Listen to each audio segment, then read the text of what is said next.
Oi pessoal, Ju Santos do canal Ai Meus Nervos por aqui. E hoje eu vou falar um pouquinho sobre sair do armário de uma doença crônica.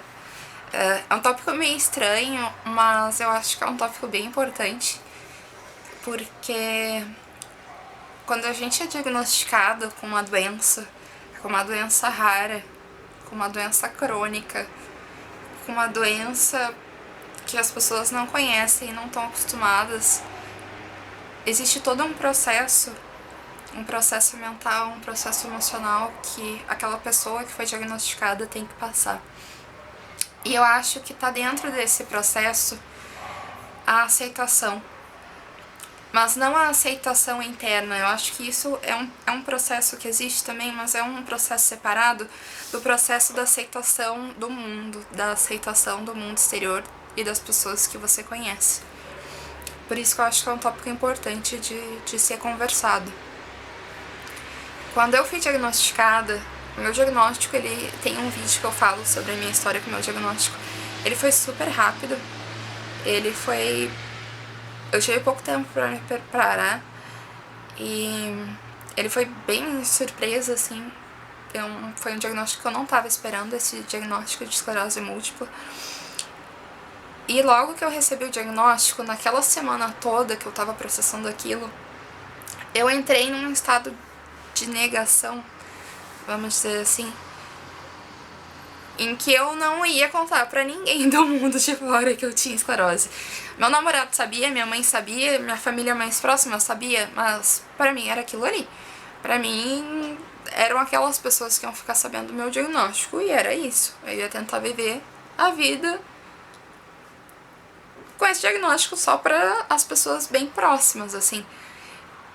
E eu ainda não entendo direito, assim, eu entendo hoje melhor o que me fez tomar essa decisão naquele primeiro momento, que existe um estigma em algumas doenças crônicas, algumas doenças raras, e muitas doenças raras principalmente, que é o estigma que eu não queria entrar, que é a coisa da pena.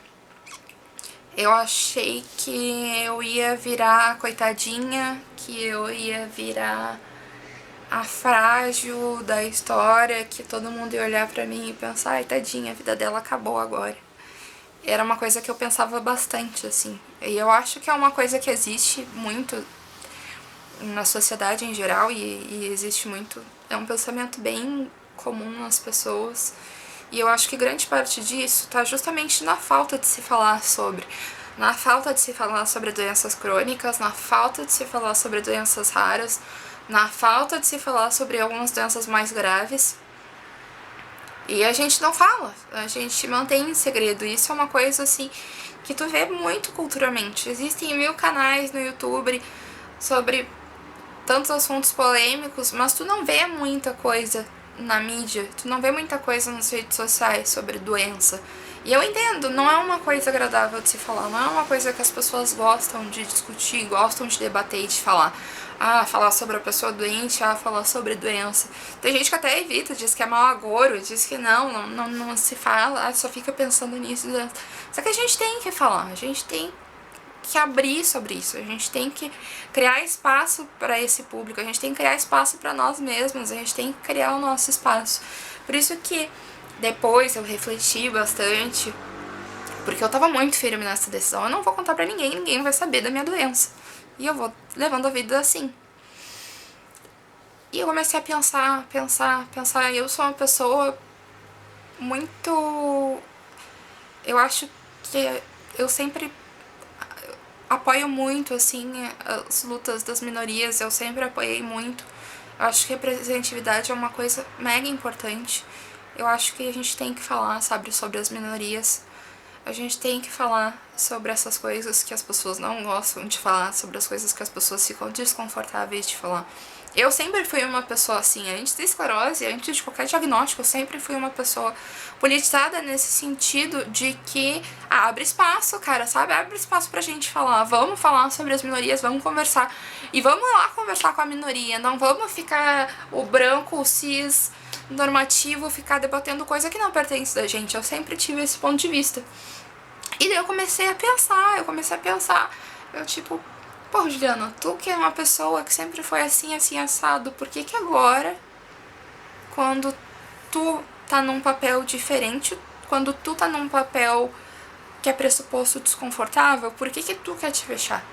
Por que que tu quer esconder? E foi uma coisa assim que eu fiquei, quando eu me dei conta disso, quando eu comecei a pensar isso, eu acordei assim, eu não, cara, vou sair do armário da esclerose, porque tem que ser falado, tem que ser debatido. E eu comecei a procurar e eu vi que existem já canais, existe o canal da Júlia Gamba, que é super, super maravilhoso o canal dela, é uma menina super demais, que fala bastante sobre esclerose múltipla. No Insta, tu acha pra caramba pessoas que são super na luta, assim, de doença crônica, de doença autoimune.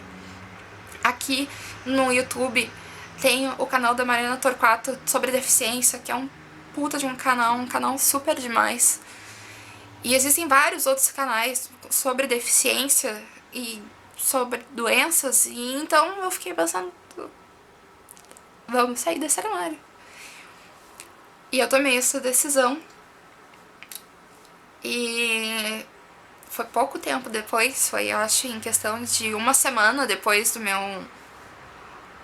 uns 10 dias, uma semana não, uns 10, 15 dias depois do meu diagnóstico, eu publiquei nas minhas redes sociais, falando tudo, um depoimento sobre a minha doença, sobre como é que tinha sido. E eu fiquei muito, muito surpresa com a repercussão, assim, eu fiquei genuinamente surpresa com a repercussão, que eu recebi muito carinho. Em nenhum momento eu recebi, em nenhum momento eu tive a sensação do coitadismo que eu tava com medo lá atrás. Em nenhum momento. Pelo contrário, tudo que eu recebi, tudo que eu senti foi muita força. Uma força que eu não tinha em 28 anos me dado conta que me cercava. Um carinho que em 28 anos eu não sabia que estava ali, em volta de mim o tempo todo.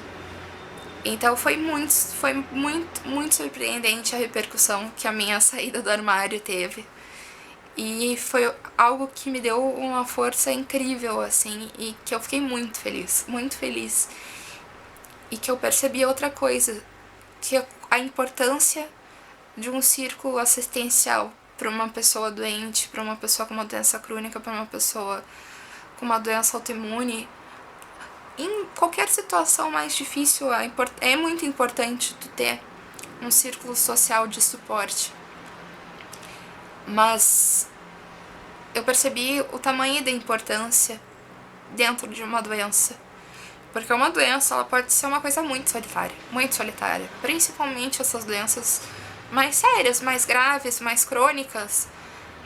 É uma situação bastante solitária, por isso é algo que tu não tem como fazer o outro sentir o que tu tá sentindo. Tu não tem como fazer o outro perceber a tua dor. E isso, às vezes, cria um espaço de afastamento, que acaba podendo gerar um espaço de solidão muito grande. Então, por isso que eu acho que é bem importante ter um círculo de apoio, ter um círculo de pessoas próximas de ti, que te apoiem, que te dão suporte, que te dão força. Eu sei que nem sempre é possível ter esse círculo, eu sei que muitas pessoas não têm esse círculo. Mas o recado que eu queria dar é que eu acho que justamente o poder da internet nessas situações é isso. É gerar uma proximidade, gerar um círculo. Na própria internet, um círculo virtual que seja. E existem, eu já falei isso em outro vídeo também, existem vários grupos, existem grupos no Face, existem muitos canais no Insta sobre a doença, existe a AMI, existe existe um círculo mesmo virtual. E se tu não tem um círculo de pessoas pra te dar esse apoio, pra te dar essa força, busca na internet, busca virtualmente, não tem problema, sabe? Não tem nada de errado em buscar isso na internet. E eu tô aqui também, sabe? Se quiser, manda uma mensagem, vai no Insta, manda no inbox, manda no Face, manda aqui, comenta, porque a gente precisa disso. A gente precisa, o ser humano, é inato do ser humano precisar desse contato. Em situações de fragilidade, em situações de dificuldades, é ainda mais preciso. E negar isso não é saudável, não faz bem. Pelo contrário, tu aceitar isso, buscar esse círculo, vai te fazer melhorar, vai fazer a tua saúde mental melhorar. Tua saúde mental melhorando, tu vai ver que a tua saúde física vai melhorar também. Por isso, sabe, se tu tá com essa dificuldade, busca ajuda, busca alguém pra conversar. A gente também tá aqui, tem vários canais. E a gente tá aqui um pelos outros. A gente só não pode esquecer disso. Obrigada, gente. Até o próximo vídeo.